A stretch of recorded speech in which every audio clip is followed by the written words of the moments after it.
Hey, thanks for joining me again, guys. I'm waking up.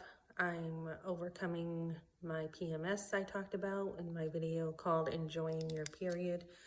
You can tell for me when my period is coming, it wears me right out. It makes a huge difference in my um, appearance with this stuff, which is normal for a woman. So let's talk about the Texas law and let's talk about the protection that it's offering women. It's actually offering women the law a protection in the fact that it's saying if you have an abortion, past a certain amount of time, the 6 week ban, you are going to be held accountable. And more than the woman, it's a deterrent for doctors not to be killing children. It is something that society has to look at now and say, okay, if I do this, if I see this, I have a responsibility to not only say something, but now I can bring somebody to court and hold them accountable. So a lot of people are talking about this law that it's like really like ratting on each other as neighbors. And the truth is, as I watched New Hampshire Right to Life's president, I believe it was yesterday, talk about this, this is something that we already do in society. We already have laws with the environmental services. We have the Better Business Bureau, and we already have stuff in place. So in that way, this is no different. And it's really being blown out of proportion what this law is doing. I think of it in this way more than a civil suit. I think of it as a criminal suit. It should be, because if you were down the road and you saw your neighbor getting killed, you would call the cops, I would hope. So this is no different. The fact that the baby is in the womb and is not outside the womb and is, we talk about viability, whether the baby can survive at a certain point of gestation on its own. And the fact is, whether the baby is in the womb or outside the womb, it is still a person. So if you're seeing somebody kill another person, yeah, you should call the cops. And this is giving accountability to the abortion industry, which is a great move. I am fully behind Texas. They are being threatened. I saw a video yesterday with New Hampshire Right to Life being threatened. People don't like this, but we have a problem, no doubt about it. When you see abortion at this level, when you see so many people, so many women demanding, protesting, rioting their rights to have abortion, we know that something is wrong.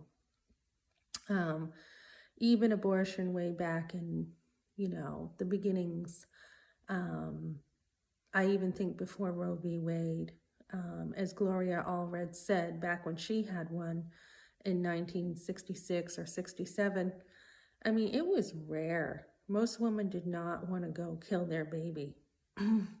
So we are definitely seeing a change in the culture, and I think that's the root of the problem is the heart. It's not even, the Band-Aid is the abortion industry, but we've got to get in there and talk about what is the real problem.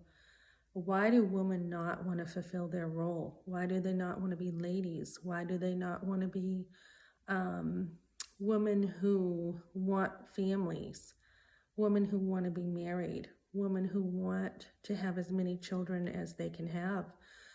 My grandmother had 10 children, and it wasn't always easy for her.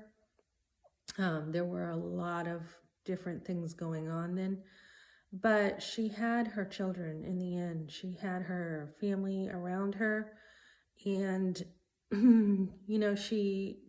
in the end, she she had made it. So despite what kind of things can happen in a family or what kind of hardships you have, you definitely don't want to kill your children. And when we talk about poverty, Real poverty, like Mother Teresa says, is when a society decides to kill its weakest and most vulnerable people. Motherhood is a blessing, and when women can't understand this, the solution is not abortion, but it's to understand the heart. And why would a woman even think it's okay to kill her child? When you have a child, it's your flesh and blood. It is half yours, even if it comes through a rape, it is still partly your child. And if you don't want that child, give it up for adoption. What else can I say about this? It's just as I look around and I am watching other videos and I am seeing what other people are saying, you know, again, abortion is never safe. I know when I had my firstborn, I've shared how I was brought to a clinic as a teen and manipulated into an abortion. There was no informed consent. When I had my firstborn, my placenta started separating and I thought I was going to lose him. That was pretty scary for me. So, you know, this is really a good law because, you know, there's accountability in society for how we live. And this has been going on way too long. Roe v. Wade definitely needs to be ended. I mean, we have technology now. We know that it's a baby. Many people are trying to use different terms for that baby, whether it starts as an embryo and then as a fetus meaning offspring, even up to, you know, 8 months, somebody will justify an abortion. And then we see doctors who, after the baby's being born, snip the back of the baby's neck. So there's no doubt this is murder at any stage of gestation. And women are truly losing the battle who are standing for abortion. You're truly losing one of the greatest gifts God can give to a woman, and that is motherhood. So I'll be watching this and keep uploading videos, and looking forward to seeing how Texas handles the people coming up against them.